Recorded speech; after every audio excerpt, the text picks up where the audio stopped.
zoom into my face for the first like 10 seconds. Isn't that super fun and cool? It's not. It's probably kind of weird because it's not usually what I do. But I don't know. You always gotta try new stuff.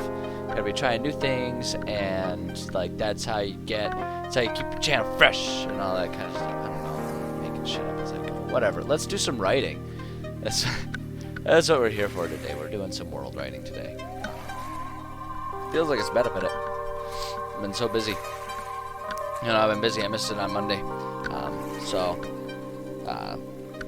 But yeah, we're gonna do some writing today. Definitely today. Probably this Friday as well. We'll do some writing. But it's good. I like keeping with this project. I think a lot of people have fun with this project when I'm working on it. So we got that going. We got this going on.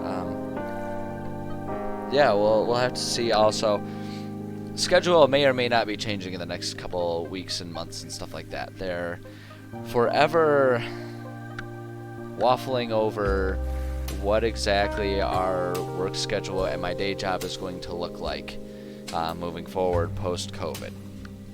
Some weeks it sounds like everything's going to be like super chill and smooth, and anyone can just do whatever they want for where they work and what hours they work.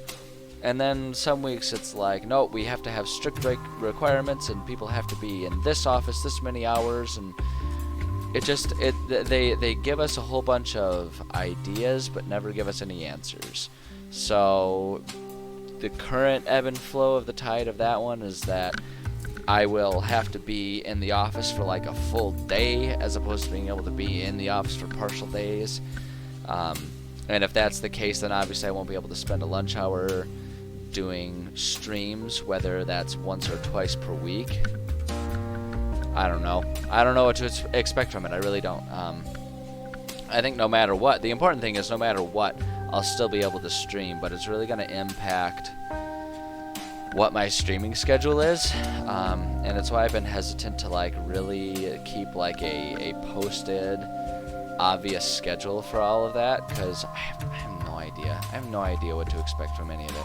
I think the important thing for the health and the life of the stream is that I will pretty assuredly be able to do the same amount, if not even more, streaming than what I currently do. The question mark is just when and what it's going to look like. It's not entirely up to me at this point in time. It might be that I do double the stream time 3 days a week.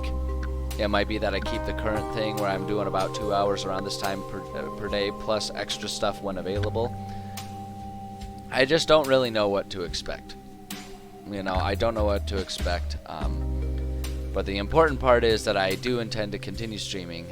There doesn't appear to be any reason, any indication that I won't be able to keep streaming. And so, yeah, we'll just kind of keep playing it as it is. I don't know. That's where we're at. That's where we're at right now. That's enough of that. So at this point in time, so we have finished. Last time we were here, we finished our random encounter tables for our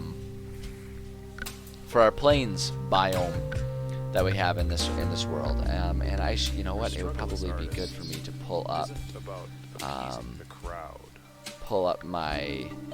the map of our region that we've been working with here. Pull that open so we can all take a good look-see-poopsie at it. So yeah, so we've got all of this area all kind of randomized and figured out. But that leaves us with, we've got forest and we got mountains to work on. So we're going to keep doing the random tables. I know we've been doing them for a long time, and it will be a long time still for us to finish this off. That's how it goes. But it's important to get all this stuff done. Is the real thing. Like, if we want to create a cohesive world, one of the most important things is just to know what fills in the blanks, right? And I've said it 100 times before. It's really good to have this sort of baseline background stuff established, so that it is just ready to go. It's ready to go when we need it. because this will end up filling out a substantial amount of playtime. It always does, or at least if you play your games like I do. So yeah, so let's keep working on these. I guess an important note. This one isn't actually completely done. The daytime one, we also need to include random treasures. You know what? Let's do it. Let's just do it. Let's do it right here on stream. I wasn't going to do it on stream, but I might as well just do it because the whole point of the stream is to have a record of everything. So we'll go ahead and do it. So I always utilize this loot gen calculator, the loot generator here. It's a tool that someone somewhere made, perfectly handy, but it does based on the tables and rules in the Dungeon Master's Guide, pages 133 to 149. Those are the random treasure and loot tables that exist in the Dungeon Master's Handbook as it's written, and end up being extremely helpful.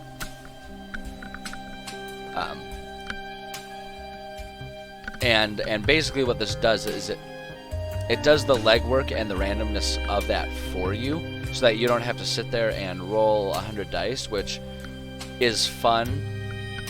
Like, the thing of it is like, that's fun for one loot table, to like roll a bunch of dice for a bunch of different tables. But when you're trying to convert those tables to a different table, it's a lot of page flipping, a lot of copying and stuff like that. It's so much easier to do it here. And so it breaks it down by challenge rating. So I always do 5, like levels 1 to 5, 6 to 10, or rather matching the levels here because they've already got it broken out. They say 0 to 4, so I basically just like add 1 to it for these ones, and it just ends up being better that way. So levels 1 to 5, levels 6 to 10, 11 to 15, and then 16 and above is the way I do it, because the challenge rating doesn't exactly match up to player levels. But yeah, so that's just how I do it. You can find whatever feels like a better balance for you, you know, whatever works for you. But this is how I do it. I always do that, and we do find treasure, and we click on. I always click on hoard, because if you don't do hoard, you're gonna end up with just like 17 copper pieces. So that's like, so this is like for killing an individual monster or something like that. If you do hoard, this is how you can find like an actual treasure thing. And so I like to go ahead and keep everything pretty much as it is. And there's it's kind of a process, because I do go through the process of typing it, like copying it via typing it all in. So we're gonna go ahead and set it up this way, so that way we can just like see it all back to back, and it'll just be a bit quicker that way. But that's just how I like to do it. I think it makes more sense that way. We can even copy, and we can even do kind of the same exact system they do here. So it says 272 GP and coinage. I don't break that up at all. 272 gold pieces. And then, so this one, you can choose to do the specific gems. You can do it that way. You can write out and have it predetermined. You can just do, you know, write the number of the value of the gemstones and put them in there. I'm going to elect to do it that way rather than predetermining the specific gemstones, just for the sake of saving a little bit of time, and plus that'll give us a fun random table to use in the middle of gameplay. That's fun. But then for the magic items, I will copy those, the ones that they put in there. I'll put those explicitly in there as a bulleted list, so that way they're there. I don't have to think about the value of them, whether or not like they're appropriate or anything like that, because they're just random items that are there. So we've got that many, much gold, 8x, oops, not 88, just 8x, 50 GP gemstones. All right. And then our magic items. So we've got, so there's potion of healing. So 2 potion of healings. Potion of healing. We've got a spell scroll first level, or roll or see all first levels. I like to just roll, just so it's there. predetermined makes it easier. It's not necessarily because I think it has to be one thing or another, or that there's anything wrong with random generating it there. It's just, you know, you want to keep the random stuff down as much as you can. And, you know, for this one, just kind of having it predetermined is nice and easy. The stones are a little different because they're largely inconsequential unless you guys are really getting down into the minutia, the nitty-gritty. And as much as I love detail, that gets a little deep for me as well. So we're just gonna leave it at that. But yeah, so we got that, the potion, the healing potions, spell, scroll, and then we'll do that. We'll do sleep, and then potion of climb. And there we go. So now we got a bit of a treasure hoard there. Simple and easy and straightforward right there, just like that. Alright, and then we do it again. And we just kind of keep on doing that until we filled out 5, levels 1 through 5, and then 6 through 10 we will change our challenge rating. So, for this one we have 71 GP, let's see here, 8, 10 GP, no, I don't want multiple P's there, 10 GP, gemstones, and then we can look at our things here. So we've got a potion of greater healing,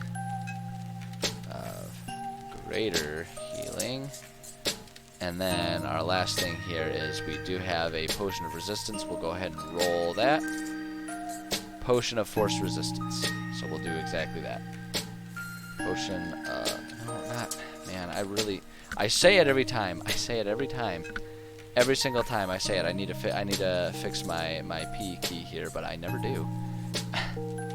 Of force resistance. It helps you be immune to Jedi.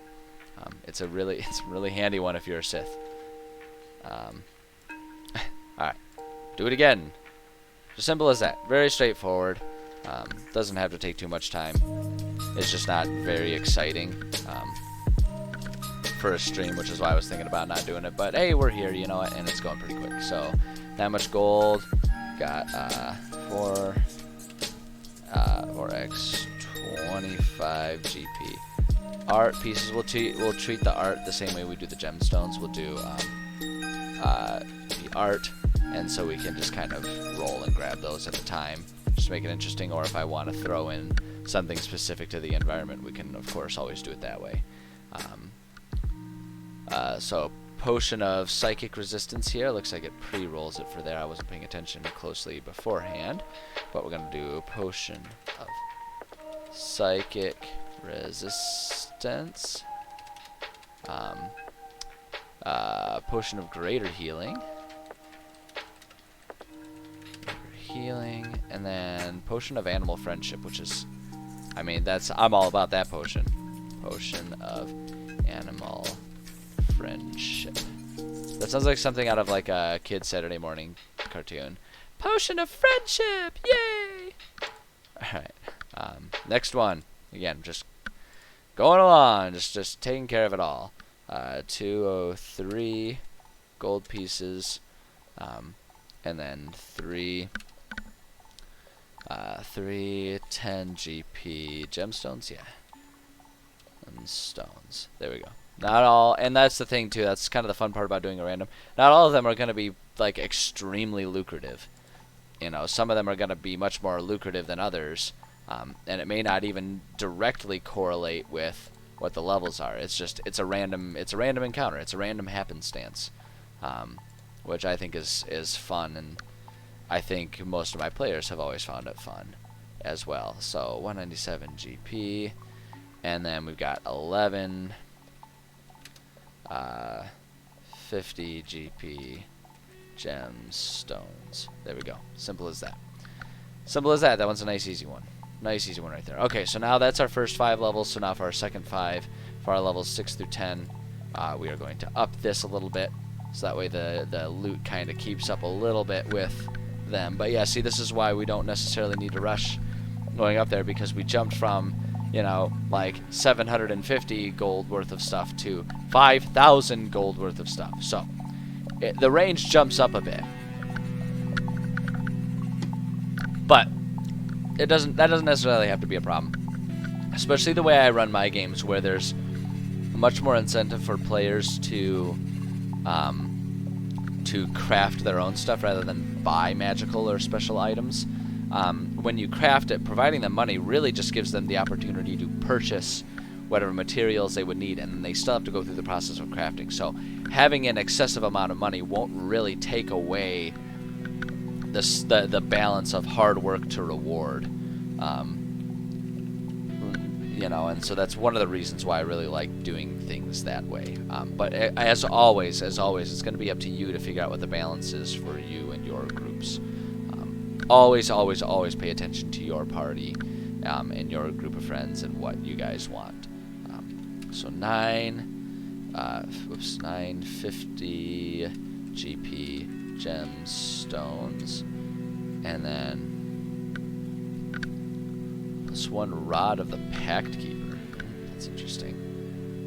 We'll throw it in there. Plus one rod of the Pact, not the Act Keeper, the Pact Keeper. And then a Wand of Web. Ooh, interesting. Wand of Web. There we go. That just gives them stuff. Most of, like I say, I suspect with most of my players in my games, they won't even actually be particularly interested in those items beyond experimenting with them just for the fun of it, and then hopefully selling them. Because a lot of times my players with the crafting system, they get specific ideas of items they want. We create a quote-unquote recipe for it, so that way they know what to do to obtain that item, and then they go for it. Like, that's what they work on. And I find that tends to be a much better balance, and it makes the players feel much more attached to what they're working on, if that makes sense. So our next one, just keep moving on down the line. 3509 gold pieces. Yeah, so now we got some real fancy gemstones here. Art objects, excuse me. 250 GP. Art. Barrett. Alright, and then magic item. Potion of superior healing. Ooh. Potion of superior healing. There we go. Easy peasy. Next table. 4610. Here, bullet point it. 4610. Gold. Oh, no. We need to keep our bullet there. 250 GP art. Wand of magic detection. Ooh, that's an interesting one. Wand of magic detection. And then a potion of greater healing. Greater healing. Yeah. Bullet point that one. Roll another set of loot. Here we go. 4004 gold. 950 9x50 GP gemstones, just like that, and then two potions of healing. Where's it? Potion of healing. There we go. And then that's all we need for that one. And then now for our last one here. Our very last one. One more. Ooh, that's a lot of gemstones. Alright. 3106 gold. And then 1050 GP gemstones. There we go. Alright, simple as that. Simple as that. That didn't end up taking up too much time. I'm glad we went through the process of doing that. Not a big deal. Oh, man. Boy, am I stiff. I'm stiff. Stiff. Yesterday was an intense day of sprints, then kickboxing, and this morning was an intense day of endurance run. So I am excited that tonight is my evening of rest and relaxation. very excited about that. Very happy about that. Okay. All right. So that takes care of that. Let me see. How does this... I think I'm going to go ahead and keep this half and half. That just kind of really streamlined a lot of things here. Because we can also... We should be able to... Yeah, we can collapse that. We don't need that open right now. So let's collapse that and work on this a little bit here. So we're going to paste that. We're going to change that. I think I want us to work on the mountains.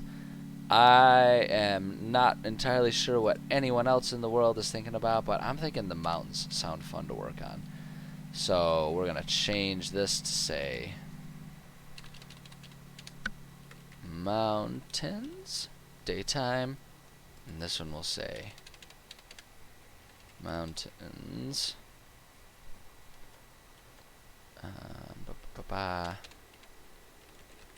mountains, nighttime. Boom, there we go. And then we just need to copy our table. So let's... No, oh my gosh, I hate when it does this.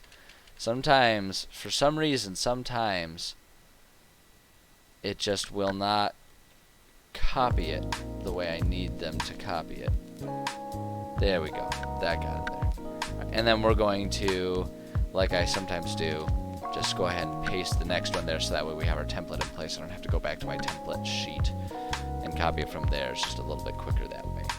So the first thing we need to do now is we need to start going through. We actually don't even need this up. In this situation, we are going to now go ahead and work with our Kobold Fight Club. This is what we want to use here. This is our resource for finding just random encounters.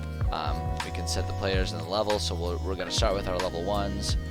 And the alignment we are going to go to, we can do, so there's two options. We can do mountain, we could do cave, and underground. So this is where it gets a little bit, it gets to be a little bit of a bummer. Because it would be, like a lot of these, it would be fun if we could do multiple. But it does not let us check multiple at a time. So I'm going to stick with mountain. We're going to start with that, see what that offers us, and then we can adjust as we go. So let's go ahead and do a random easy and see what we get here. Hawk Lizard, yeah, so see these are already immediately, looking at this, these are all going to be mountain surface. Which isn't the worst thing. Yeah, see, so these are all going to be outside. Let's try it. Let's just experiment here and see what we have. Orc, Fairy Dragon, Bandit Captain. So this is immediately giving me pause and making me think about how I want to do this. Whoops. My coaster is doing that fun thing where it suction cups to the bottom of a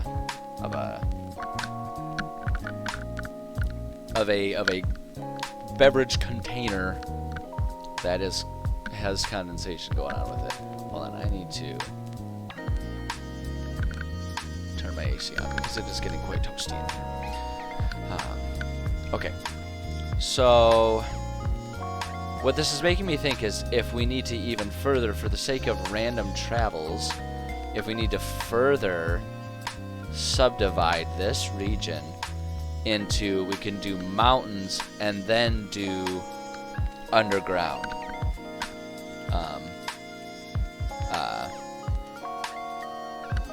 So, I mean, obviously that adds a lot more work to the process. Hey, Prince John, how's it going? How's it going, buddy? I'm sitting here hemming and hawing. I just kind of stumbled across a thought with writing this region. We're working on our random tables for all of our different biomes here. We finished up plains, and we're diving into the mountains here, and I'm giving myself pause because it's occurring to me that the surface of mountains is a different environment than the mountainous caves and Underdark and all that stuff. So, though it adds a lot of work, I'm thinking it would be a better thematic option to do an extra set of tables, have the mountains, and then have the Underdark. you know, or do a caves, Underdark, whatever you want to call it. They're kind of synonymous. I know Underdark has a bit more ethereal musings to it, but let's be real here. They're kind of the same. So yeah, I think it's the type of situation that I feel like it would be worth the added effort. Though it adds time to the project, if we want to do it right, I think it's worth it, because my intent is to have things to do both on the mountain surface and underneath in sort of the abandoned and overrun dwarven cities and stuff. So I think it's going to be worth the effort. I think it's going to be worth the effort, and I would like to do that, even if it means we use each set of tables less often too. Like, it's more work for less use, but if it creates a more cohesive story, for me, that's the important part. Let's see here. Yeah, absolutely, absolutely. You know, like you're saying here, the mountains are much better set up for like a specific, you know, like you're saying, an ambush or a trap or something like that, where you have creatures. And for me too, when I think about mountains, I think much more like I much more associate with a mountain surface, like a mountain pass. When you're going over the surface and you're climbing the cliff sides and stuff, it's much more like beast and monstrosity type of stuff. Maybe not even so much monstrosity, but just much more like beast oriented type things. Because it's like just creatures that are much more adept at living on the mountains, whereas underneath is when you have much more humanoid, and then really actually you can have monstrosity type stuff there, but it's much more humanoid underneath, because it's like that's what the humanoid types of creatures would do to make the mountains hospitable, is they would find caves and carve out underground systems, because that would give them their flat surface, that would give them their protection from the elements. That's what they would choose. Whereas monsters would be much more inclined to just make do with the surface landscape as it is. So that's kind of what my thing is too, is they're just very fundamentally different creatures. Added to that, I've been thinking about what type of stuff I want to exist in here. And I would like to utilize in this region, because this is turning into a region that has so many different things going on here, I kind of want to lean into that a little bit and have the mountains incorporate both giant and Duergar cities. And the giants are going to be much more inclined to live amongst the mountains on the surface, whereas the Duergar obviously are going to be underground. So I'm thinking if we do that, that gives us an excuse, a real good solid excuse to have both sets of tables, because we're really creating a fourth biome that way. So I think that's what I want to do with this. I think that's what I want to do. So let's go ahead, because I have already gone through the painstaking effort of labeling these as mountains, let's do the mountain surface. Because I've already put so much work into it. So I think that's what I want to do. I think that's what I want to do. And that'll be pleasing to me. This pleases me. Because obviously that's the most important part, to make sure I'm the one who's happy. Everyone else can suck rocks. Alright, so yeah, let's just go about making our random encounters here. So I'm inclined to avoid the scorpions, honestly, in here. That just doesn't feel like, they might associate that as like a mountainous thing, but to me that just doesn't, that feels like a much more desert thing. Like, if it's going to be in a mountain, it's much more of like a desert canyon type of situation. And I'm thinking this is, given the environment here and with the proximity of the forest, I'm thinking much more of like a more cold, misty mountains type of effect here. Rather than, you know, Grand Canyon type of feel here. So I think I want to avoid those. Giant rats aren't terrible. You could come across a colony of giant rats. Like, why wouldn't they? Giant rats are like, they're like the cockroaches of D&D. They're everywhere, and you just can't get rid of them. So I think we'll go ahead and lean into that one a little bit. Let's take out all these scorpions here. And so this is meant to be an easy combat. So 3 giant rats. Well, let's do 3 times giant rat and call it good. Okay, so our next easy one, we need 3 more easies. Bandits wouldn't be the worst idea. Thematically, I feel like they would fit. It's just in terms of the biome. That said, thinking about the world that I've established here and the fact that this is meant to be a very inhospitable world to humanoids and whatnot, I'm thinking just like having an overabundance of roving bandits really would kind of take away from that feel that we've established. Same with kobolds, since I add kobolds, I associate them with more of that like enlightened humanoid group that is much more commonly found in the cities. Kobolds are definitely like an underclass race within this D&D world, but they're largely accepted in the cities, and so they kind of fit more in that realm. And I mostly do that so that way it's easy for players who want to do something really wacky and use like a kobold or whatever. They can sort of have an excuse for why their character would be there. Swarm of insects. That's an excellent one. Beans. Well, that's okay. We need our mediums too. So because we got 4 mediums, 4 easies, 3 mediums, 2 difficults, and 1 deadly. So we'll just make that our first medium. Why not? 2x. I love using the swarms because it's such a diversion from what players usually expect regarding D&D encounters. So kobolds and goblins are the newbie player killers everywhere, always underestimated, and have a lot more damage than people expect. Yeah, that's not true, or not true. That's not untrue. That's a very good point. That's a very good point. They really are. Kobolds, goblins, and I would argue that gnolls kind of fit in there as well. They're like vermin the way they're treated, but by the monster manual and everything. But for me, I don't know. I think it's more fun to have them be a slightly more complex group where it's more so like they just sort of fill the role of uneducated sentient creatures, where when you are fighting them, it's not necessarily because just like kobolds are animals. It's more so like there's kobolds that are part of this gang that also has bandits and stuff around, is how I prefer to use them.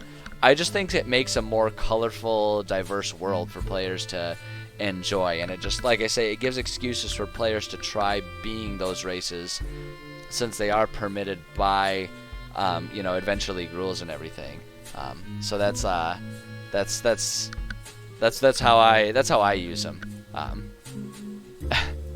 Yeah, goblins. Yeah, they're AC because they have that high AC under the excuse of they're small and scrappy and hard to hit, things like that. Yeah, you're not wrong, Internet Gamer. Anything can be underestimated, and even then, it's like even if you don't underestimate it, like you point out, dice rolls can fuck with you. They can ruin any encounter, which is like for me what makes it so fun. Because the reality is, you're never actually safe. Odds are in your favor after a certain point. But, ultimately, if everyone in the party rolls, 5 and below for 5 turns, you guys are screwed. You guys are screwed, one goblin getting a crit can just end a session. It's fun stuff. It's fun stuff. Hi, kitty. Are you gonna come be my editor today? You wanna snuggle up? Yeah, okay. My kitty is with me. She wants to snuggle, so she's gonna be my editor for the day. I know. You're a good little baby. You can see her little ear right there. What a good kitty. I know. I turning on the AC unit. This morning my AC unit was being a butthole, and it wasn't turning on, and I was like sweating. I woke up and I was practically swimming in my bed. It was unpleasant. And then I slide out and I look at the thermostat and it's like 2 degrees above where it's supposed to be, and I'm like, geez, no wonder, because I keep it pretty warm as it is. So I turned it down just to force it to activate, and that seems to have jolted it out of whatever random bullshit it was playing at. Bloodhawk. Fuck yeah, that sounds awesome.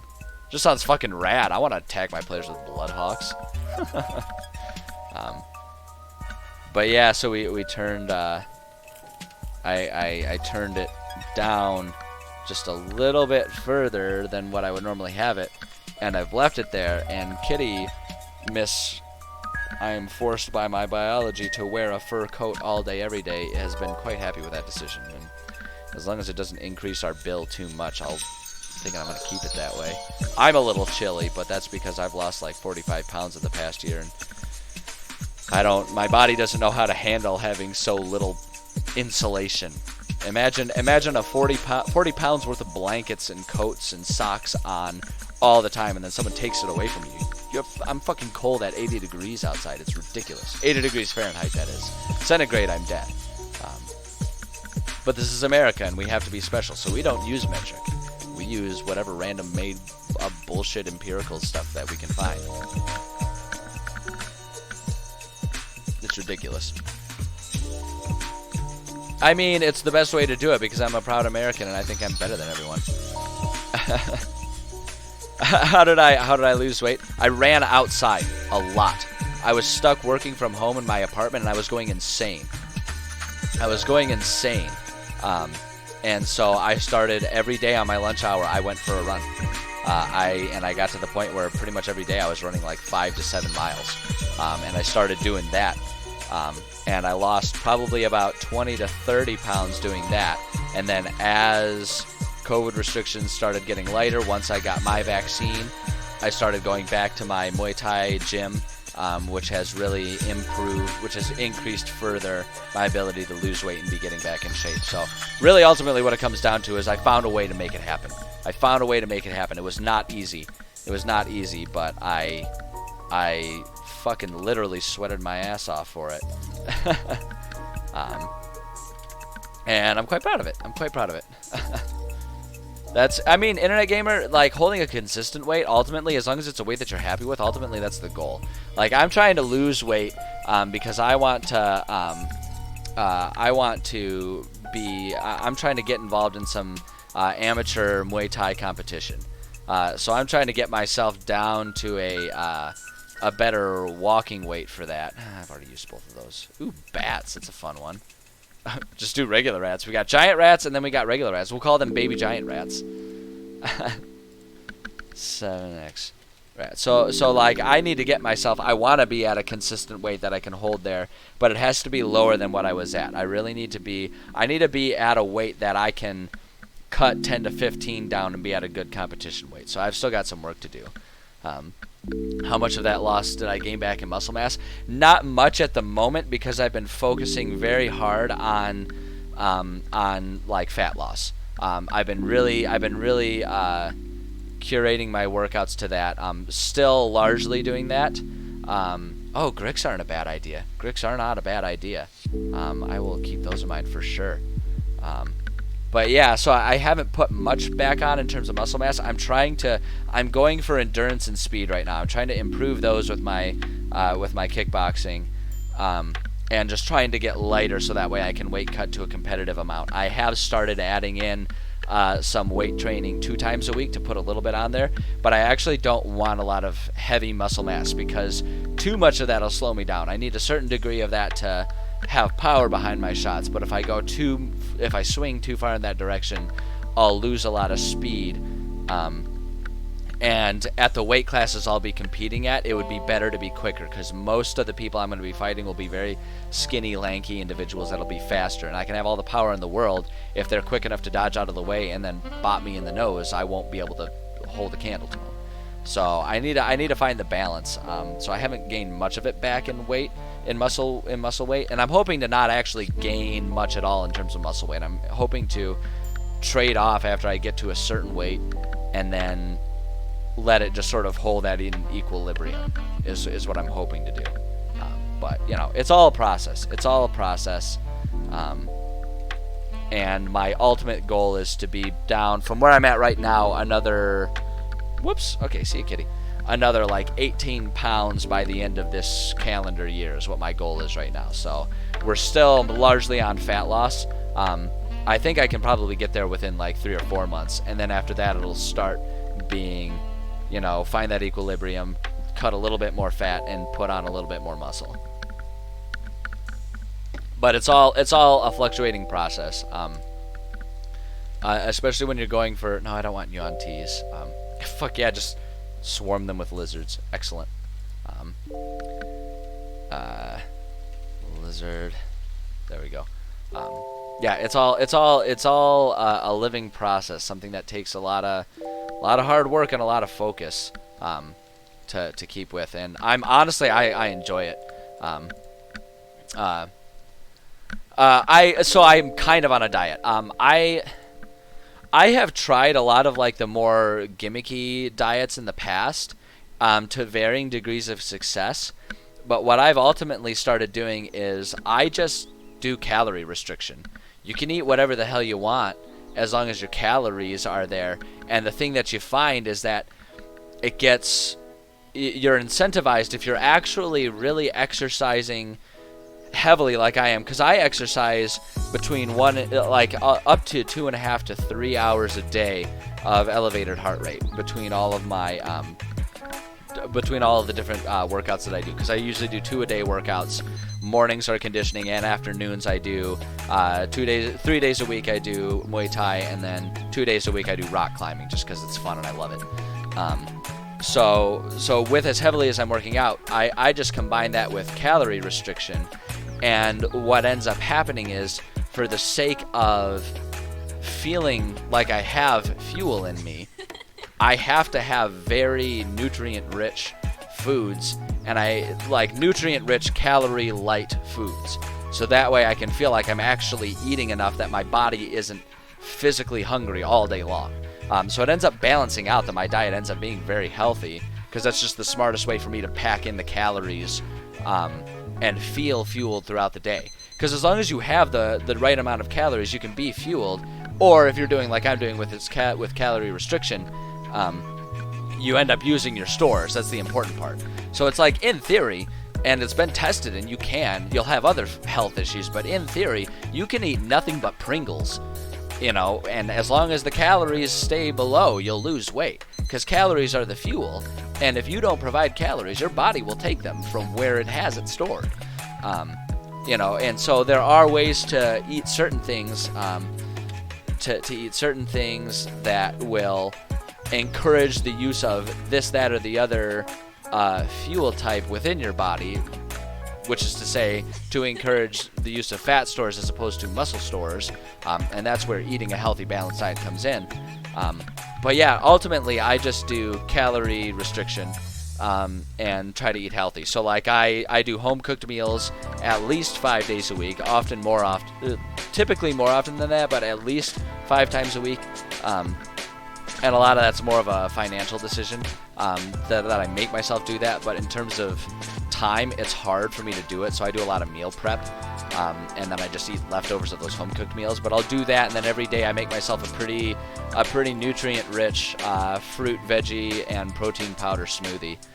That's a really good. It's a really nutrient-dense way to get a lot of good stuff that might be hard for me to otherwise find in a calorie restricted diet, just because I'm trying to like limit fats and stuff like that too.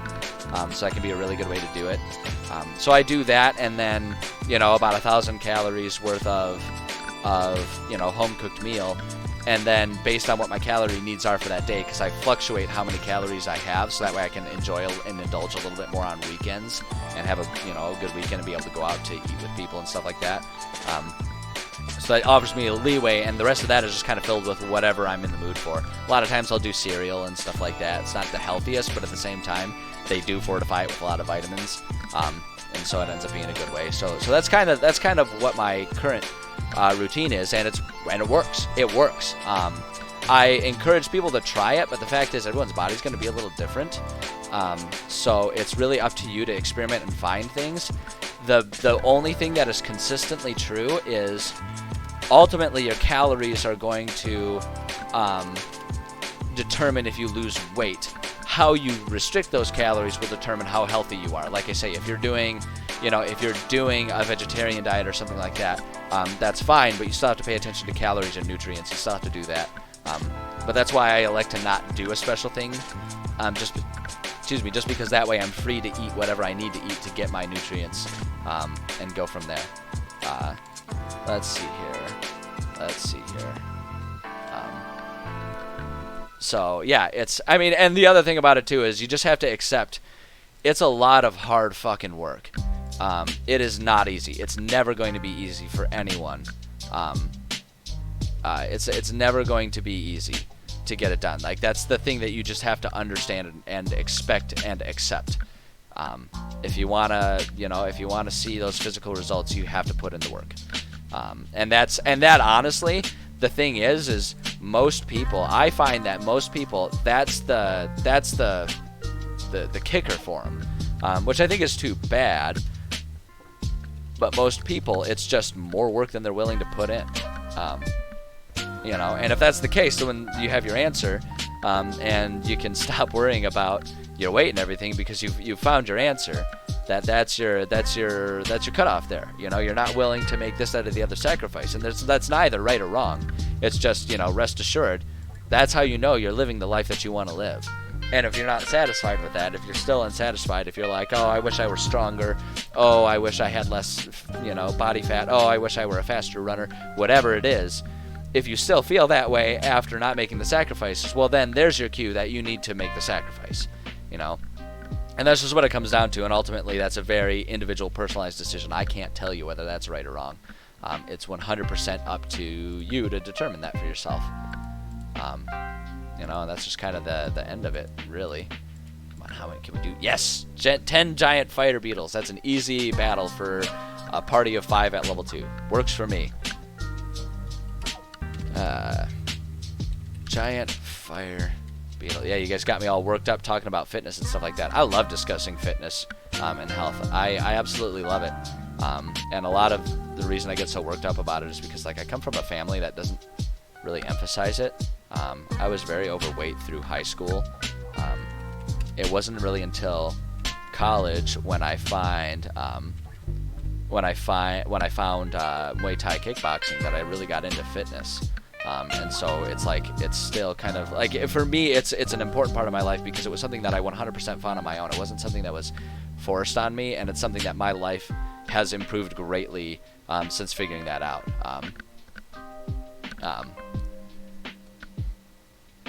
Yeah, exactly. Internet gamer. It's a dedication thing. It's 100% about dedication, and because none of it is ever going to happen overnight. It just isn't. It's gonna take. It does take commitment over a long period of time. Like I say, people hear that. I've lost 45 pounds, and they think oh wow, that's amazing. But no one considers the fact that took I don't know, when I really think about how long it started, it's easy to say a year, but when I really think about the math of it, it was right around the beginning of COVID. It was right around March of last year. So we're looking at 15, 16 months or something like that. That's a lot of time. That is over a year of commitment. So you have to commit to it. You have to mean it. You have to have the cojones to mean it. And like I say, that's the sticking point for most people. Most people would love to be fit and healthy if they could get it done in an afternoon. But that's just not the nature of it. So it has to be something that you want to be part of your life. Because the other thing about it too is you can't get there and then call it quits and assume you will keep the same benefits that you had while actively working out. That's not how it works either. It is a commitment. It's a commitment, just like anything else. You can't hold down a job just because you pass the interview. Doesn't mean you hold down the job. You have to consistently show up and do the work every day, right? You're not going to be a great musician. You can't learn how to play a song on guitar and then be a great musician. You have to keep practicing, right? You have to keep working on the craft. And physical fitness is no different. So that's why it's, I'm not going to use the word easier because it rankles me a little bit when people say oh, it sounds like it's really easy for you. No, it's not. It's a lot of hard work. But for me, I love Muay Thai. I want to compete. I want to be a kickboxer. At least I want to be an amateur kickboxer, and ultimately it's because I want to teach. I want to teach other kids because kickboxing pulled me out of a lot of bad places in my life, and I want to provide that for other people. Ooh, giant wolf spider. That's a good one. I want to help people with that. So this is a lifelong dedication for me. This isn't I'm doing it because I want to have abs. I'm doing it because I want to participate in a hobby that requires consistent effort for me to keep up with it. So that makes it, like I say, I don't want to use the word easier. Like, it doesn't make it easier for me to do it, but it makes it easier for me to make the decision to make those sacrifices. An exercise where you sit on the couch and lose weight. John, what you're describing there is exercising self-restraint on your diet. That's your exercise right there. Just calorie restrict. Like, seriously. There are all kinds of calculators out there that if you just flat out say, I don't exercise, they'll tell you, based on your height and your weight, generally speaking, what your daily calorie load should be. Just be prepared. It's going to say something along the lines of 1,200 calories a day, which is about the same as like a single Big Mac. So it's like, if that's not enough food for you in the day, either start exercising or find healthier foods. But that's like I say, that's your exercise there. Your exercise is self-restraint, is willpower. And that's just, or you accept what your current physical state is, learn to be comfortable with that, and rest assured knowing that you're living the life you want to live. Like, there's nothing wrong with choosing that life, as long as that's the life that you want. But if you're not okay with that, then there's your cue that it's time to make some sacrifices. That's just what it comes down to. Let's see here. Muscle memory. Yeah, I mean, you're not wrong, Internet Gamer. Like, if you have the muscle memory for something, it's easier to pick it back up. You're not wrong. But the point is that if you get really fit and have an attractive body for a photo shoot and then ignore it for 5 years, your body's not going to look the same. It's just not. It's just not going to look the same unless you put that same effort in. You might bounce back faster from it, sure. But there's the exact answer. You're getting back to it. You're getting the dedication, right? You have that lifelong dedication, even if you took a break, right? You have to get back to it. For me, I'm in the best shape that I've been in the past 5-10 years working on my career because, COVID actually afforded me the time to be able to go for a run on my lunch break because I was working from home. I didn't have to be at the office. I didn't have to look, the part of a businessman. So that made it a bit easier. Giant striders. I need to remember what the giant striders look like and see if they seem appropriate for what I'm going for in this mountainous thing. So that they're aware of what they're doing and they're making conscious So yes, there is a certain degree of muscle memory. Like, if I take a break from... Fine, we'll just search it, piece of crap. Yeah, I'm on board with the giant striders being there. That seems fair. I could see those living at the foothills of the mountains. I'm going with it. I'm going to go with it. But yeah, so like if I were to take a year off of Muay Thai, which actually I did because of career and where I was living, I'm actually getting back into Muay Thai for the first time in like 4 or 5 years. I've been spending the past 6 months getting back to it because I finally moved to a city where it has a gym. And then COVID shut it down, so it prolonged it for another year. But that story aside. So it's like, yes, there's a lot of muscle memory, and it's easier for me to pick it back up. But I was not the same fighter. That first day back, I was not the same fighter as I was 5 years ago when I had been training all through 4.5 years of undergrad. So, yes and no. Okay, great. Now let's but even then, like I say, the thing is getting back to it. That's your dedication. That's your lifelong dedication. That right there is just saying it. You need to keep putting in the effort to maintain whatever gains you get. I mean, for most things in life, there's a certain amount of truth behind. If you don't use it, you lose it. Use it or lose it, in a sense. And that's just it. That's what it always comes down to people. It's like ultimately there's no easy way. There are ways that are easier for each individual to make the decision to pursue it. You might not be into Muay Thai like I am, but maybe you're into, soccer, football, wherever your locale is. Maybe that's what you're into. And you want to be able to be fit enough to participate in, a local recreational league. That's your motivation, right? And so if that's what you're really into, that's what's going to make it easier for you to make the decision to do that.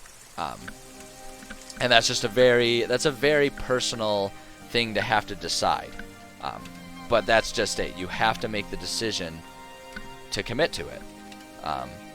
You can't. You're just not gonna. You're not gonna wish yourself to results. You have to do it, and that's the one thing where I do kind of rankle a little bit when people are like, "Oh, well, it's like I get this one a lot from my family.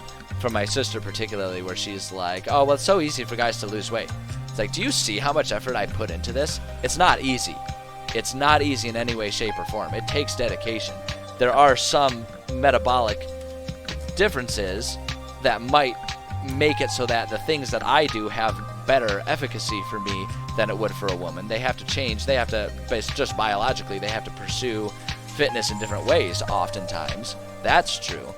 But to say it's easy, no, it's not easy. It takes daily dedication. I get up at 4 a.m. every single morning, so that way I can, at 5 a.m., go to the gym and run for an hour.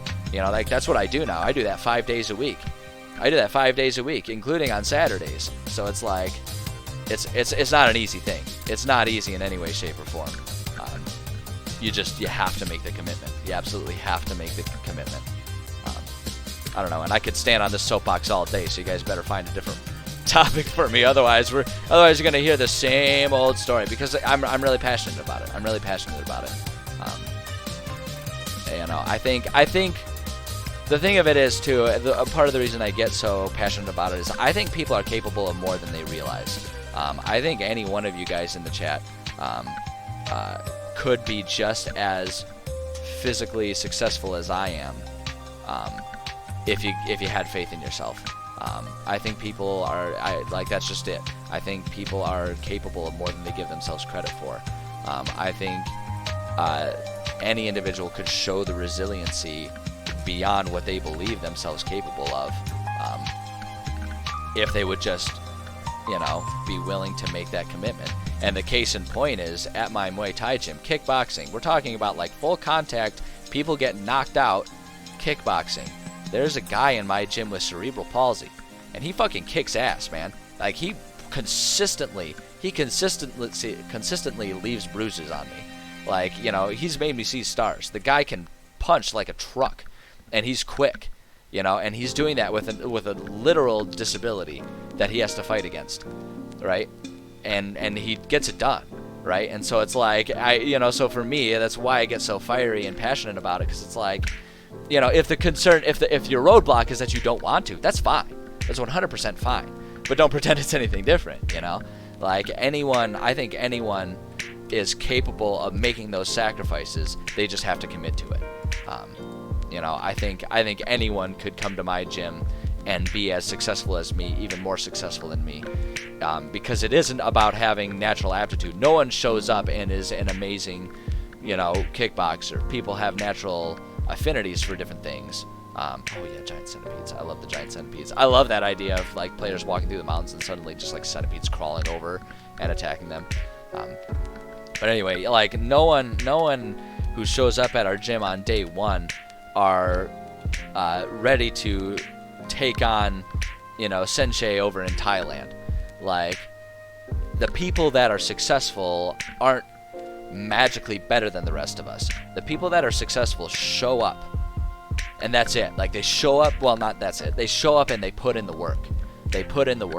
And that's all it takes. Like, that dedication to put in the work. And that's why, why I get passionate about this, and why I always encourage people to find something that you're passionate about and then make the sacrifices necessary. Because every single one of you is capable of it. Every single one of you is capable of, losing weight, of being an athlete or what have you. It's just a matter of, do you want it? And again, I'm not going to sit here and tell you it's wrong for you to not want it. You don't have to want anything that I do out of life. I encourage you to find whatever you're passionate about. But if I hear people saying like, oh, I'm just not able to do it, it's like, bullshit. You're perfectly capable of doing it. Don't beat yourself down like that. You are 100% capable of whatever you want to do, so long as you make the commitment. And I think it's like, I don't think it's born of any sort of inherent character flaw. I don't think it's like a villainous thing. I don't think it's an inadequacy thing. I think it's a self-doubt thing.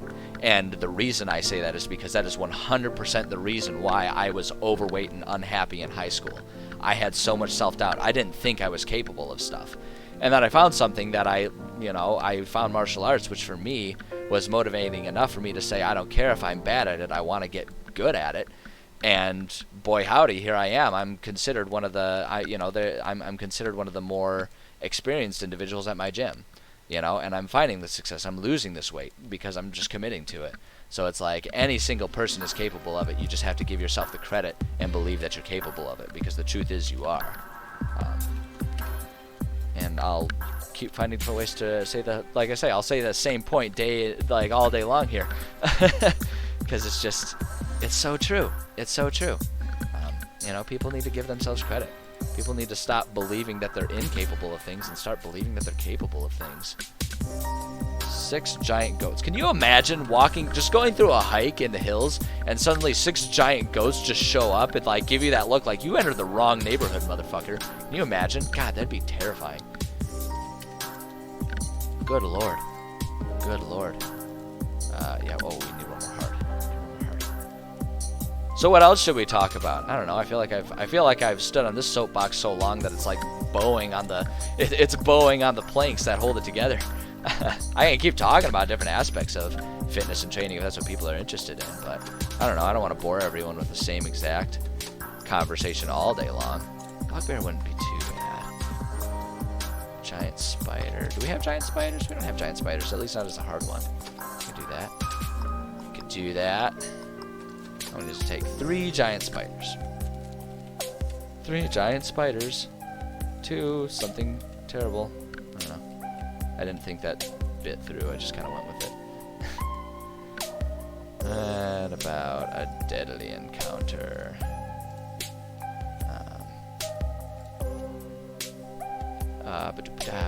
Ooh, a ghast.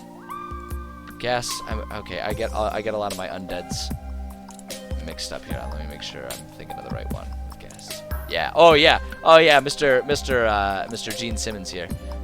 Yeah, I'm on board with the ghast showing up. I'm on board with a couple ghasts being our deadly encounter on the mountains. How many will it take? 700 beyond our expectation. That's a little much. It's a little much. We'll save the ghasts for one level higher. Galabdur. I don't even have a picture in my head of what that is. Galabdur. Was that how they spelled it? Yeah. Galabdur. Oh, fuck yeah, that's perfect. That's perfect. 100%. 100%. One of those guys is deadly? That's perfect. Galeb to her. Alright, now we gotta go up to level 4. Rando easy. Stick with the giant goats. I like the giant goats. 4 giant goats are easy for 5 level 4 players to fight. I love saying it that way because it just invokes such a goofy image. Like, can you just imagine a group of mountaineers, like a group of rock climbers, like in modern day times, just like waltzing into the mountains, seeing a small herd of like goats and just being like, fuck yeah, let's take these assholes out. And they just go and they just like slice them to bits right there. Can you imagine? It's just such a goofy picture in my brain. I don't want any of these guys. Swarm of insects. It's gonna take a lot of them. Let's see here. How many? Oh, I guess not that many. Okay, yeah. Let's do swarm of insects. Fuck it. The goddamn locusts come down from on high. Of insects. Bada bing, bada boom. I don't know if I want to put zombies on the outside of the mountains. I feel like if I'm gonna have zombies, I'd rather have those be in like the caves. You know, like the Hills Have Eyes style. I think that's the franchise that like does the weird fucking inside like underground zombies. Swarm of ravens. How many? Yeah, let's do. Yeah, man, 7 swarms of ravens. Like that is a goddamn apocalypse of ravens right there. Almost said apocalypse of raisins, which is like my 3rd grade nightmare. I'm just imagining what an apocalypse of raisins would look like. You'd probably think it was beetles, right?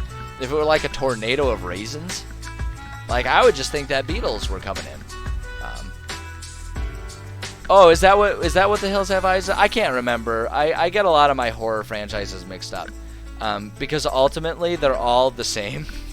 they're all like, group of friends make bad decisions and die for it. So I tend to get a lot of them mixed up. That's kind of an unfair characterization of horror.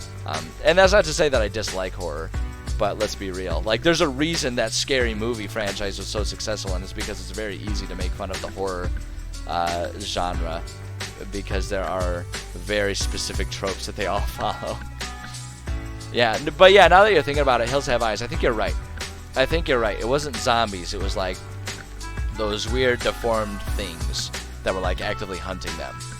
Like, I think it's been so many years. I am probably still getting it way wrong. But I think you're right, gamer. I think that's where it is.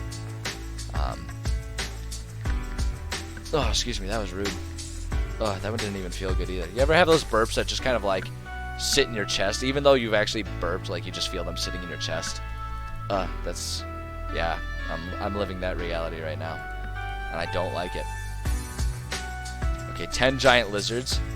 Yeah, I like that. I like the idea of there being 10 giant lizards because they heard that this party beat up like 3 of them earlier in this. Yeah. Or like the giant lizards come in because they beat up a bunch of the baby giant lizards, which would just be regular lizards. And they're like, don't you ever come near me or my son again. I'm not opposed to the idea of the fairy dragons being in the mountains, but I've already kind of committed to the fairy dragons and like there being a dragon as the main bad guy in the plains region. So I kind of want to stay away from the fairy dragons here. As cool as they are, and as cool as dragons in general are, I kind of want to stay away from them. I want to keep each of the biomes we're working on thematically separate, right? Because we've got this whole region. Like, this is more than enough space when you look at the scale for like this scale is good for like one dragon, I would think, when you look at the size of our cities and stuff like that. So I kind of want like the forest and the mountains to be their own separate things. Someone who's using the mountains too. It's large size. It's not as rare a sight as you might think. I've not spent extensive time in the mountains personally. I have spent a lot of time in African plains. I studied abroad in Africa when I was in college, so I spent a good month in Africa. But I have not spent time in mountains, and that doesn't encourage me. That doesn't make me feel better about the prospect of one day going to the mountains, if I'm being perfectly honest. Ettins, those are like the little spider keepers, right?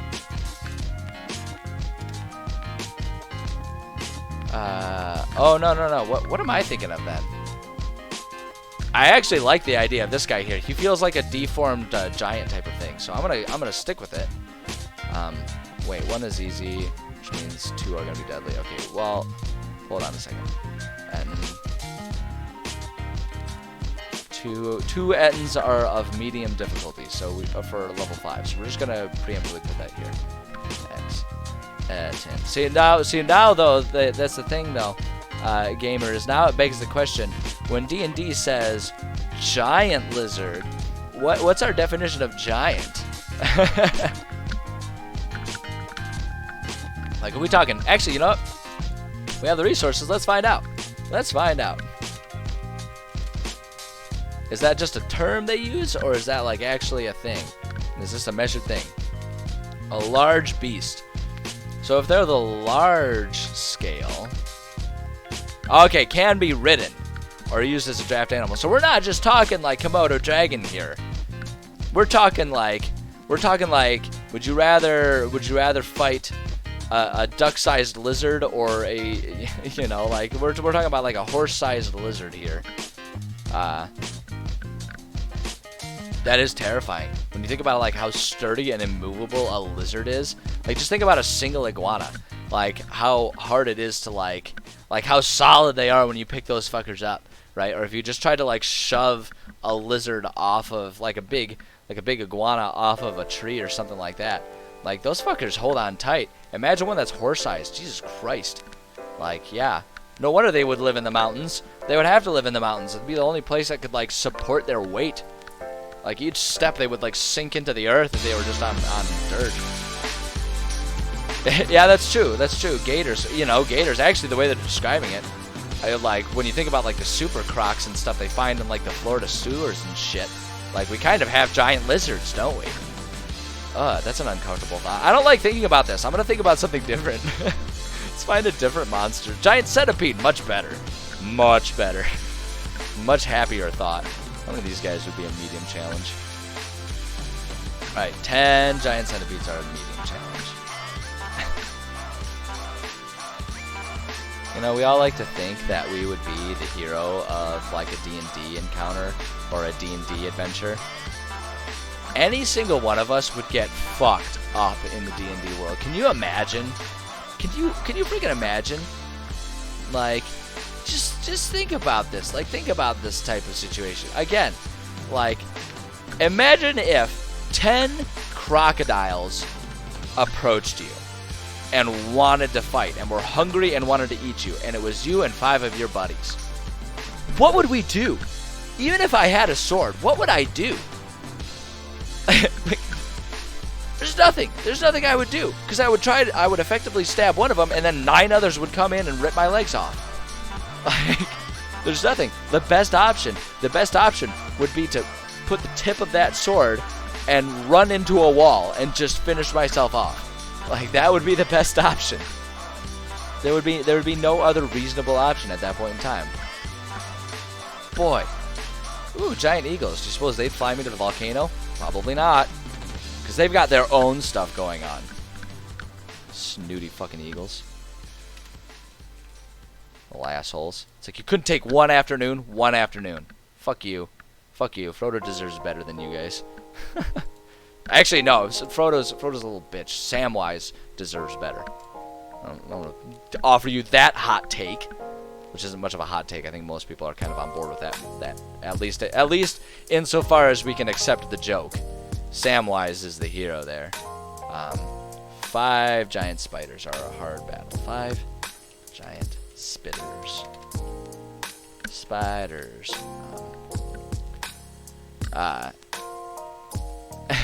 That's true. They won't panic or faint.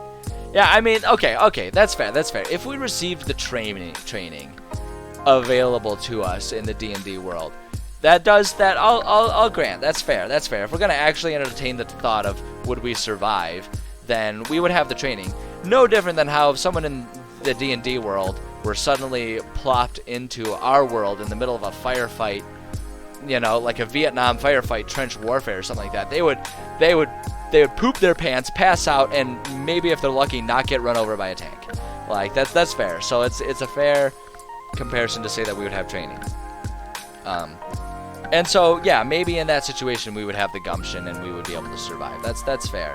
I mean, I'm willing to spend 3 days a week getting punched in the nose. So like, you know, maybe I'd be willing to learn how to use a sword and fight off 10 crocodiles. You know, who knows? That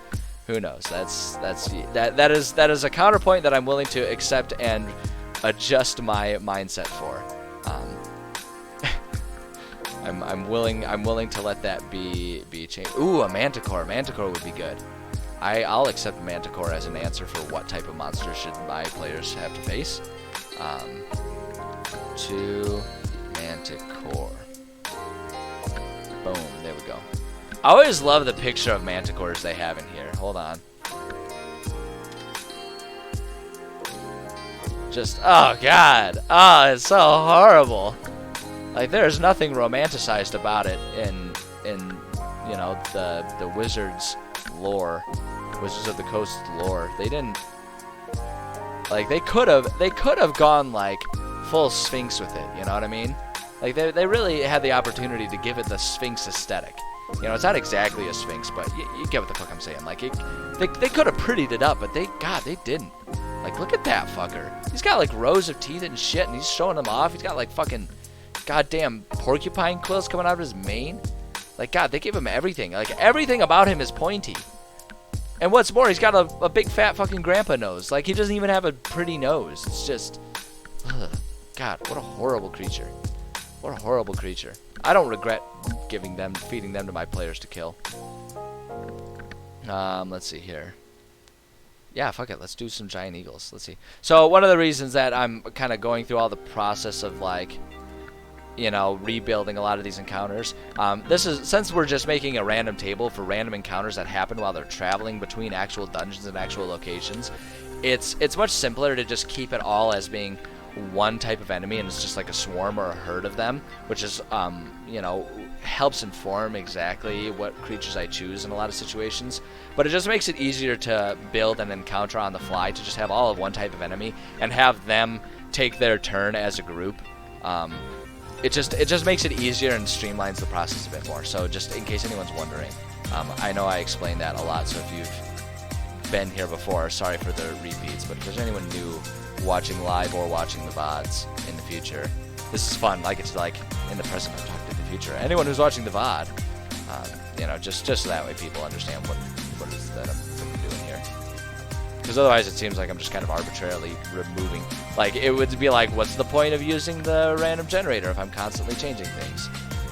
And that's why. Stone Melder. I'm blanking on exactly what stone melders are. Stone Melder. It's a humanoid. That's what I thought. I couldn't remember if the Stone Melder was like one of those things where they give a goofy name that sounds like a person's job, but they give it to a monster. But so a large number of factors don't need to account for, such as personality, fight or flight response, level of training, occupation, background, etc. Never seen a character attempt to run from a fight even when on the verge of death. Okay, yeah, that's 100% true, gamer. Individual personality, if we're gonna consider like a realistic approach to how would a real life person do in the D&D world, because yeah, you're absolutely right. I don't know why I closed that. Within the like characters, the way people make their characters, they make them complete and utter psychopaths. They're insane. They're insane. They go into any situation. Does this seem appropriate? A ghoul here. Just trying to think of the aesthetic here. I mean, I could like flavor. I could flavor ghouls to be appropriate for the mountains. Like, they're just like, because especially since in my world there tends to be a lot of like magical radiation, quote unquote, like radiation as if it were like an atom bomb but with magic. Like, I could see that as just being like there was a mountain village that kind of impacted, and now they're ghouls. So we can start throwing some ghouls there. I guess I'm okay with that, just for the sake of having creatures. But yeah, no, you're not wrong. You're not wrong. In realistically speaking, an individual's temperament would make a big difference, and I suppose that's kind of filtered for. Yes, exactly, gamer. Like a natural wild magic phenomena, and that's actually, if we scroll up here, we have, as part of our random encounter tables, our random event tables during traveling, it's possible for players to just sort of hit regions of this magical radiation and have weird shit happen to them. And it's something that I kind of, truth be told, like chicken or the egg situation, whether or not like I created a world to incorporate that, or I incorporated that because of the world that I built. Kind of one and the same, but it's just because I really like fucking with my players. Because players tend to be, whether they mean to or not, kind of, you know, and here's like, it's almost like a segue from what we were talking about beforehand. Players tend to, Stalker is not too far off the mark. Stalker is a good comparison. The other comparison that I use a lot for is the anime Attack on Titan, just in terms of you have protected cities, and then outside of those cities, it's just like, it's all completely wild and dangerous and horrible, and most people don't ever bother. Most people don't ever bother with it. You know, so it's like, so yeah, that's kind of the world that I'm working on, that I'm working within. And yeah, and it's just, I love fucking with players, because players tend to, whether they mean to or not, they tend to metagame quite a bit, just in terms of like, oh, I'm getting low on spells, I should probably take a long rest, you know, and so players will set up camp every time they take like 3 or 4 HP's worth of death.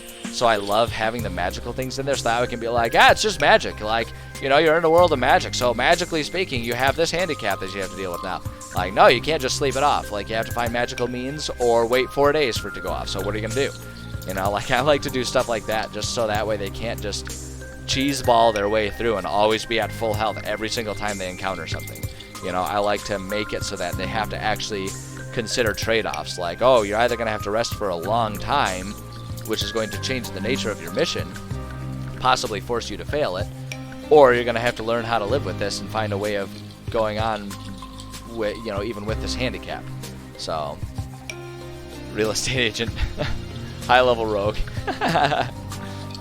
Yeah, that would be that. You know, that's not a bad thing. That's not a bad comparison. The other thing is, like, realistically speaking, because of the limited thing there, they would 100% have like limits on reproduction. They would have a lot of rules about how many babies you can have and shit like that. Like, that would 100% be their reality. And no one likes to think about that kind of stuff. But the truth of it, actually, I'm not going to say that. Within like the online community, so actually within like the Twitch community, I think a lot of people are probably perfectly okay with limited number of kids. Because let's be real, how many of us are going to have kids? Like, how many of us are going to get to that stage in our life right now? When you look at all of the decisions we've made and where we're at right now, like, let's be a little self-aware here. Swarm of ravens. Fuck it. I don't know. How many would it take? Yeah, 10 swarms of ravens. Or another way of thinking about it. Imagine how many ravens it would take for you to consider them a swarm, and then multiply it by 10, and that's how many ravens are trying to consume your eyeballs right now, as you live and breathe. You know, and that's the type of situation where I think, like, even with like training, like, if I were a dude who knew how to swing a sword, like, what the fuck would I do in this situation? I would pee my pants and try to find a cave to hide in. Like, that's what I would do. COVID has been the Great Depression equivalent of this generation. I mean, there's comparisons. We haven't reached the point of having literal shanty towns because of it, so I might say that, you know, maybe not quite to that degree. I feel like a lot of the limitations on our generation, like, if we're being, like I say, if we're being self-aware about it, there's a lot of self-imposed things about it, but I don't know. There's a lot of socioeconomic components to that make it hard to really compare a lot. I guess what I would say actually is, if we want to compare to the Great Depression, I would say that we, like, imagine the struggles of the Great Depression. Like, take that amount of struggle and then butter knife spread that out over most of our teen and young adult years. And I would say that's probably a more accurate comparison. Like, we just are not, like, our financial situation isn't as completely fucked as the Great Depression was, but we certainly are not living in the booms that we're seeing during other parts between the Great Depression and where we are now, right? Like the World War II and post-war booms of economy, like, we ain't getting that. So that's fair, gamer. I do that a lot too. You come up with something for the sake of an anecdote and then you roll with it. That's kind of how I live my life. Case in point, watch any of the VODs of any of my streams. It's called comedy, okay? Get used to it. Oh boy. Yeah, this keeps giving me all kinds of keeps giving me a bunch of, like, humanoids, and that's not what I want for my mountains. Not in my mountains. Okay, yeah, giant eagles. Why not? See, how many giant eagles would it be easy to kill? 4. Okay, we could have an easy time killing 4 giant eagles. Whoops, wrong place. I want you up there. 4 giant eagles. Yeah, that's just kind of where all my jokes about, like, what the fuck would I do? Because just think about that. Imagine living in a world where, like, there are giant eagles. They're the size of a bus, like the size of a large school bus. This eagle. You and 5 of your buddies could easily take on 4 of them. It's like, I'll take your word for it. Let's not experiment. Hurricane. I forget, what exactly do they call a hurricane in this? Is it like a literal hurricane? Oh yeah, it's a humanoid spellcaster. It's a title for someone. That's right. Giant spitters, always a good one. Always a good option for any stage of any location. Out of the blue, bring out something and find funny, just roll with it for several. Yeah, absolutely. Like I say, like, that's, if you want to go with hyperbole based humor, that's one of the best things you can do. Just, like, fucking find something absurd and stick with it. Beat that horse until it's well beyond dead, and then beat it a little more. A Pegasus? Aw. I feel like that would be a fun one just because knowing my players, they'd be like, I don't want to kill a Pegasus. That sounds like bad luck. That sounds like very Harry Potter-esque bad luck. You'll have a curse, life. If you kill what was it, a unicorn? Is that the one? Kill a unicorn and drink its blood? You'll have a half-life, a cursed life. Is that Friends that said that? Fuck, I'm betraying how many times I read those books as a kid. Revenant. So what? You'll be a guy who can survive a bear attack. That's a funny joke right there. Giant eagles. Yeah, why not? More giant eagles. 8 of them. That's a hard battle. It's easy. You and 5 of your friends could easily take out 4 giant eagles. But if there's 8 of them, that's hard to do. You can still do it, but that's hard. That's a hard thing to accomplish right there. Fuck it, whatever. Thing is, I can have a lot of repeat monsters for these because they're random encounter tables. There's a at level 5, there is a 1 in 20 chance they will encounter 8 giant eagles, and a 1 in 20 chance they'll encounter 4 of them. So odds are they will never encounter both of these setups at all. So it's like, fuck it, we might as well. Okay, we need one more hard thing. I got one more hard thing for you right here. Phase spider. Do I want to introduce the phase spiders? We've already committed to allowing giant spiders. Why not? Why not add the phase spider? Like, I feel like phase spiders tend to show up in a lot of environments. I feel like they're too cool to be as commonly used as they are, but I still use them. So it's like, you know, what the fuck ever. Harpy or two. I've thought about the harpies. They've kind of popped up here and there. Harpies actually in the mountains too. I like the idea of harpies in the mountains. We'll see. If they show up in the random selection, then we'll go with it. But if not, then we'll go without it. Good morning there, Chow Mein. How's it going? Haven't seen you in a little while. Glad to see you here. And I'm deadly. Stone Giant Dreamwalker. Ooh, we're getting into the giants here. I wouldn't mind. Like I say, I feel like giants on the mountain service and Duragar in the underworld of the things is like, I'm cool with that. So if we're gonna start throwing in giants, I actually wouldn't mind some random encounters with just giants that go by. Waking up really late, complete opposite of me, Chow Mein. I get up at 4 a.m. Every day. Oh, am I up to 100 followers? I haven't even paid the fuck attention. Yay! I'm like the worst streamer in the world. I don't pay attention to my own shit at all. I just come on here and have goofy conversations where we rant about the realistic capabilities I would have if I were plopped into the D&D world. It's very sophisticated shit that we talk about here. Yeah, fuck it. I'm gonna commit to it. We're gonna have Stone Giant Dreamwalker. Why not? Stone Giant Dreamwalker. What exactly is it about this Stone Giant that makes it a Dreamwalker, I wonder? I don't remember actually off the top of my head. Damn it! I didn't mean to click that.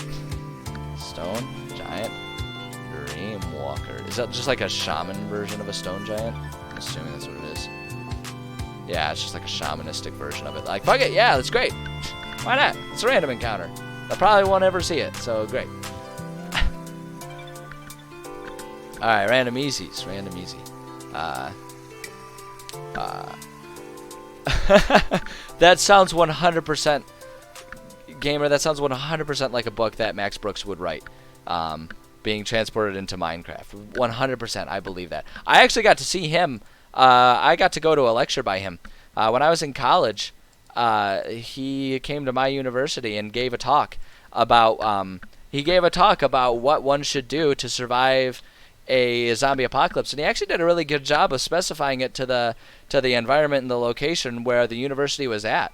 It's in northern part of my state, so it was a very, very cold, lots of winter, not a whole lot of summer. So he talked about like how you should survive a zombie apocalypse through like in an environment that's mostly winter. It was really fun. He was a really cool guy, and it was like, I think the best part about it was he was like 100% serious while giving the whole talk, so it was like really easy to get into it. Yeah, why not? We'll do hippogriffs.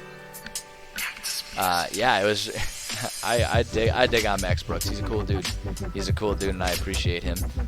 Oh wait, hold on. We don't need mediums. We're still working on easies. What the fuck time is it? I gotta pay attention to that. I guess. Oh, okay. I still got like a half hour. I got like a half hour, man. I'm good. I'm good. Black bears. We haven't seen the black bears in this biome in a while. Let's see. How many would it take? 7 black. It is easy. See, like here's Chow Mein. I was talking about how goofy it would be. Like this is why I think it's so goofy to think about being transported into the D&D world. Because just imagine it. Imagine this. Imagine this. It would be easy for you and 4 of your friends to take down 7 black bears.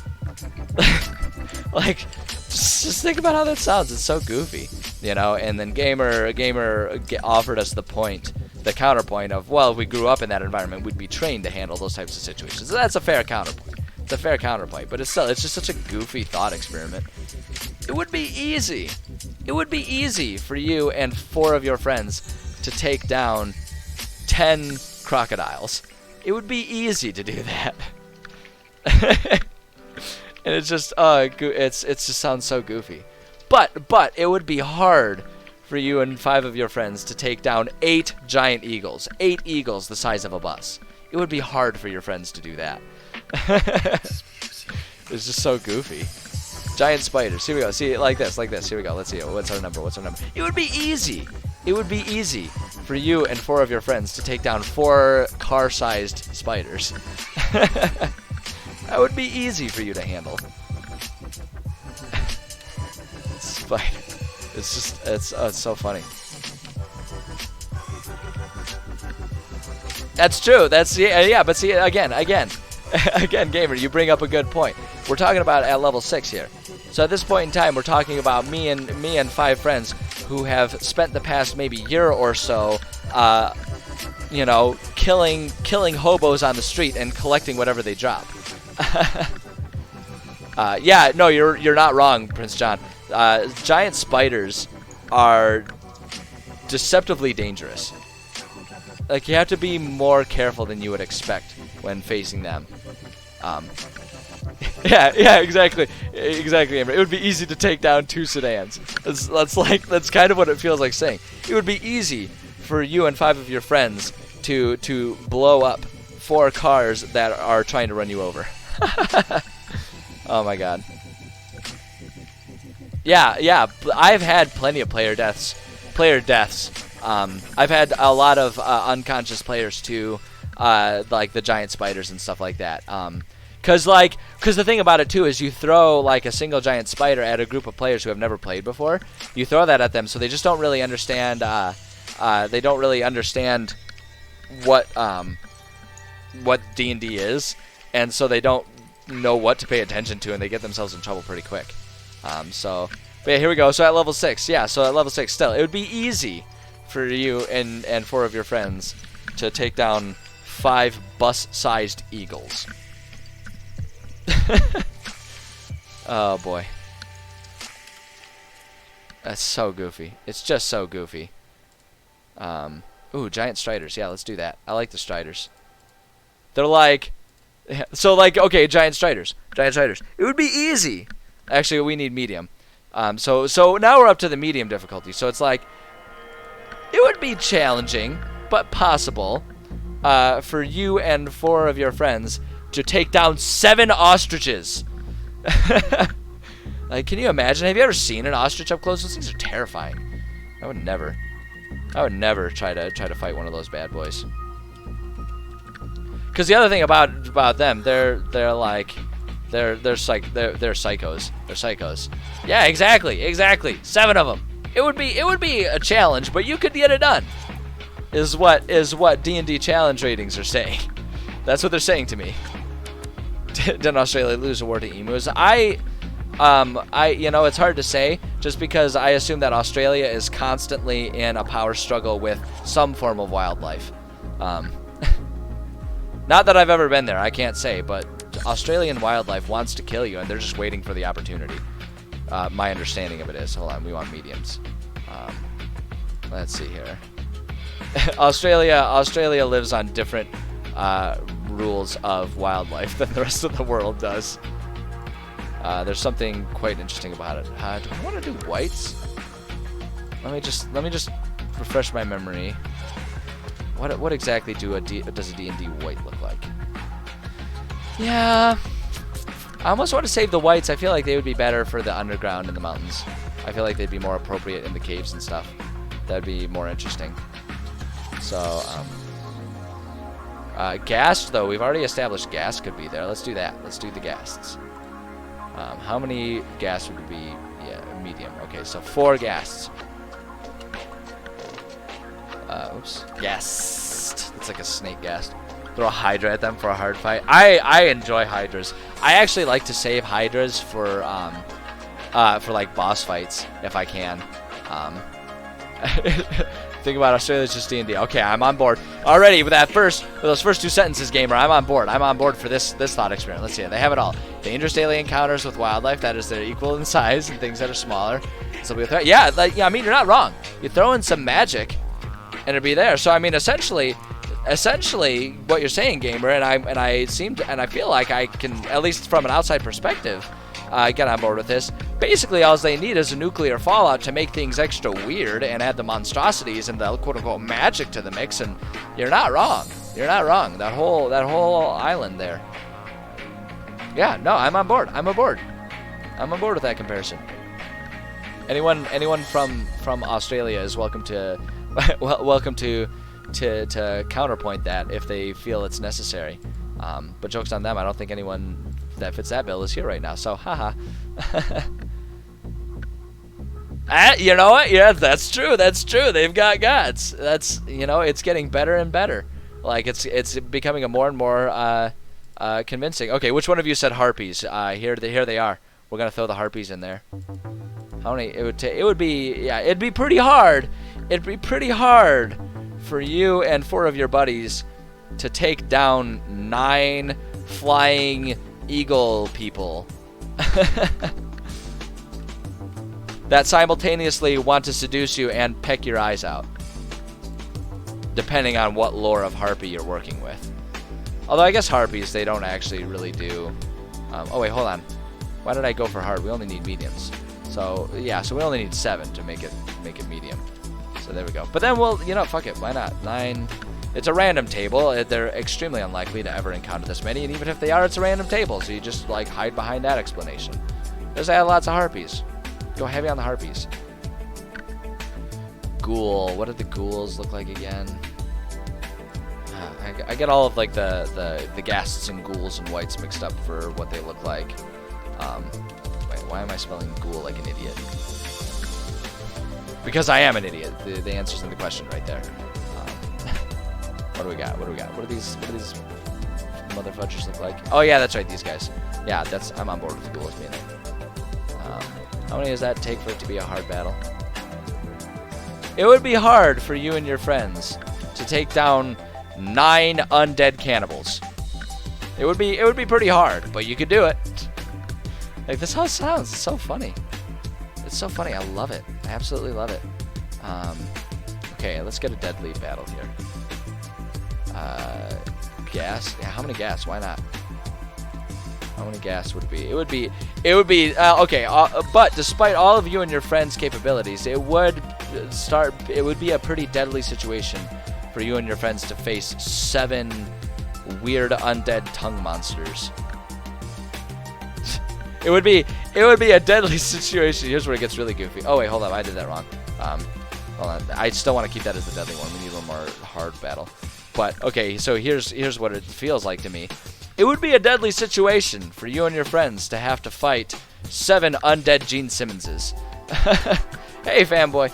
We are working on some random tables for the mountains and discussing how silly it sounds when you think about what the challenge ratings are for any of these. When you consider, like, if it were just you and your buds having to fight these things. That's been the thought experiment, and I've been forcing us to beat that dead horse for quite some time now because I'm still just perpetually amused by it. Hold on, we'll find one and give you an example. Okay, here we go. We'll do it with the Ettins. It would be hard. It would be hard, but still possible for you and 4 of your friends to take down 3 two-headed ogres. Like, just think about you and your friends. It would be hard, but you could get it done. Like, it sounds so silly. It sounds so silly. I love the sound of it. What time is it? Yeah, I got 15 minutes. We can get a few more done. We can get a bit more done here. Giant goats. Ooh, okay, hold on. This could be a fun one. It would be easy for you and your friends to take down 7 car-sized goats. It never gets old to me. It never gets old. It's so goofy. I love D&D. It's just like, because like that's the thing. It gives us the tools we need to handle such absurd and impossible situations. Hold on, what else we got? Giant striders. Okay, yeah. So we kind of already did this one, but they cracked me up. It would be easy for you and 4 of your friends to take down 5 giant ostriches. It'd be pretty easy to do that. It'd be pretty easy. Ooh, basilisk. Do I want to throw the basilisks at them? I kind of do. I think basilisks in the mountains would be fun. You know, you could almost describe them as stumbling across a statue garden, because then players who know things and can't help but metagame will immediately be pooping their pants, and that's a fun thing. I like making my players pee themselves. It's always fun. Let's see here. Basilisk. Okay, bugbear, giant goats. We already experimented with all these things. Where else is it? Ghast. Why not? Yeah, we'll do the ghasts. 3 ghasts. It'd be easy for you and 4 of your friends to take down 3 undead Gene Simmonses. Oh boy. Random easy. I think I'm the only one who thinks it's funny to call the ghast Gene Simmons. If anyone understands what the fuck I'm talking about, then I mean, great. I don't know. Phase spider. Why not? 3 phase spiders. Spider. Spider. What other mediums we got? Quetzalcoatlus. Oh no, I don't want to use those. Pegasus. Do we already use Pegasus, right? Did I use the Pegasus? I know we were debating. Yeah, I already used Pegasus. We've established that Pegasus live in the mountains. Why not? You know, we'll take down Pegasi. 5. Yeah, it would be. Yeah, okay. 5 Pegasus. Wait, hold on. I capitalized that P. Everything is better when you've got a big P. Just saying. Stupidest fucking joke. What else? Giant eagles. There we go. Oh, yeah, I like the giant eagles. Yeah, we need 1 more medium. 8 giant eagles. And Yaggle. Okay, we're on to the hards here. Yeah, we can do the Ettins. We've already established that Ettins exist around here. Yeah, oh wait, hold on. We need it to be hard, though. Oh, yeah, 3 Ettins are hard. 3x Ettin. There we go. Ghoul. Yeah, we've established that we can use the ghouls. Mountain bandits. Yeah, so I kind of discussed this a lot. In terms of like just generalized D&D things, it makes a lot of sense for there to be mountainous groups of like humanoids and stuff. But given the nature of my world and how like we've got the magical radiation stuff going on, because it's all a post-calamity thing where most of the world was left uninhabited, other than the protected cities, and like the timeline. Whenever I use this world, because I do use this world for my games that I DM, the timeline is that they exist in the time when they're really going through the process of rebuilding and reclaiming the world. So I'm not always explicitly opposed to having like bandit groups and stuff like that. The hard part though is the more remote the environment, the less likely it is that any sort of humanoids would have established a presence there. So bandits in general aren't a bad idea, and I will use them. I'm actually thinking about including the bandits in the forests, because if we look at our map here, the forest just north of there is an actual an established pathway, an established trade route that's used by people to go from one city that's kind of over here to another city that's like more over here in terms of directions off the map. So I'm thinking we'll use bandits in that area because that's going to be a lucrative area. But around here, there's really nothing other than abandoned and overrun dwarven villages. So bandits would not have really explored out to that area. Yeah, exactly. Trade would be heavily guarded.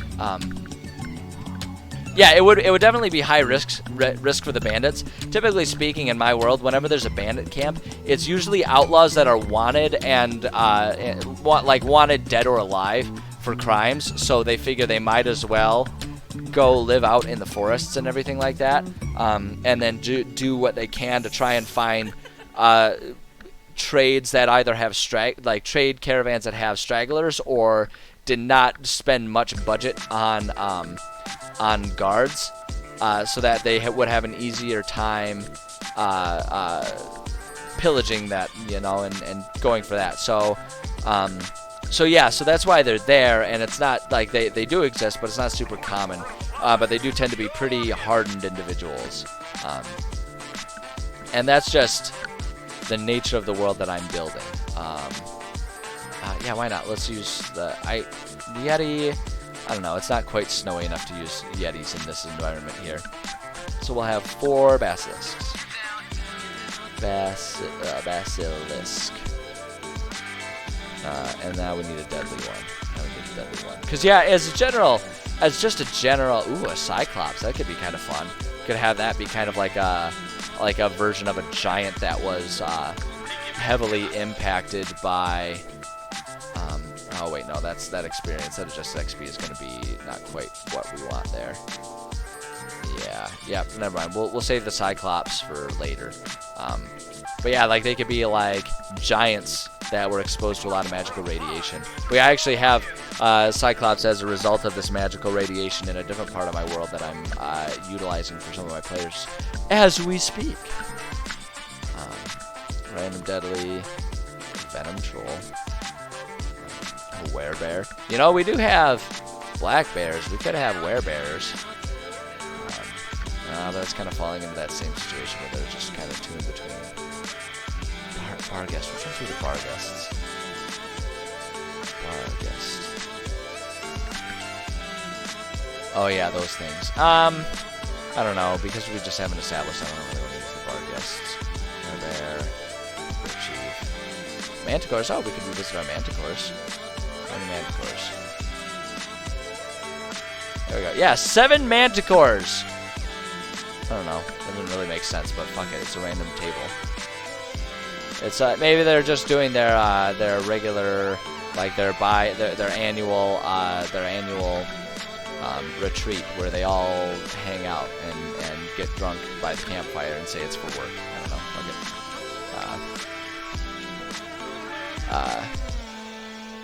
Yeah. I assume, Gamer, you're still talking about like the bandits that exist in there. Yeah, they tend to be very much as players are traveling down the road, if they're goofy enough, if they're silly enough to go out there on their own exploring and stuff like that. Like that's exactly what the target is for those bandits within this world. Are wannabe adventurers who are a little overconfident, which is really what the players are. Like that's the target. That's the target for those types of things. So yeah, I do utilize them, but probably not in the mountains. I think in the forest is going to be where I'm going to go for that. But so I'm looking at the time here, and while I do have a few more minutes before I got to get going, I'm actually thinking that this is going to be an acceptable time to call it, just because we're finished with the row, and I don't know, in my brain that makes it a good stopping point. It's pretty arbitrary, largely speaking, because it's not like I'm going to forget what I was working on next time, but damn it, it satisfies my need for conceptual symmetry here. So I'm gonna call it there. Yeah, sure thing, Chow Man. I love streaming. Thank you for stopping by, and thanks for everyone else who stopped by. You guys are fun to talk to, and it makes it really fun to do this work and stuff. And a lot of you guys have great ideas too. It's fun to brainstorm ideas with all y'all. So yeah, I appreciate every single one of you, and also to the people that watch the VODs. I appreciate all of you guys watching as well. Like, whether you're here live or after the fact, it's I don't know, it's meaningful to me that you guys are willing to stop by and are interested in what I'm doing, and hopefully I provide stuff that helps you, in this instance, figure out what you want to do for your own homebrew stuff. So rest of this week, tomorrow I'll be streaming Mass Effect around this time, and then Friday around this time we'll be doing more writing. Saturday I'm pretty free up, so we'll probably do a lot of streaming, and then I always do a lot of different like video game streams, usually at random odd times when I have time. So stay tuned for that type of stuff. Just pay attention if I'm there, or look for the VODs, whatever, man. It's all cool. I just do this because it's fun. I ain't trying to make money off of this. I just have a good time with it. So, I appreciate each and every one of you. I'm looking forward to continuing to stream for all of y'alls. And, the only other ask I always have is just do me a favor and go out there and keep being cool people to the rest of the world that you interact with. I think we live in a world where it's really easy to be jerks to each other, and a lot of people tend to take that route. But I think everything's better when we're just like cool to each other, and like we try to build each other up rather than tear each other down. So it's like, just go out there, basically just go out there and keep being cool to everyone else like y'all are cool to me. Hey Spesh, yeah, you're right at the end. You can watch the VOD though, but yep, still writing, baby. So if that's what you're into, pay attention on Friday is the next time we're gonna do the writing stream. But no, you guys are all cool people to me, and I just hope that you guys keep that energy going when you're out in the real world and with the rest of the world, because I think a lot of people could benefit. A lot of people could benefit from how cool all you peeps are. Just keep being you. That's what I'm saying. Just keep being you. I don't know. Y'all are cool. Thank you so much for stopping by. I'm definitely looking forward to the next time that I can see you guys. Maybe even later today, honestly. I've got some time off this evening. I might do some video game streaming if anyone's interested. So, but at any rate, y'all. No, you're cool, Spesh. You're cool. You're all cool. You're all cool people. No, I appreciate all you guys. And I should probably just end this before I say that I appreciate you a million times more. But it's true. It's true. I don't know. You guys are cool. I'll catch you later. Bye now. Bye. It's over. The stream's over. Bye. Bye, everybody.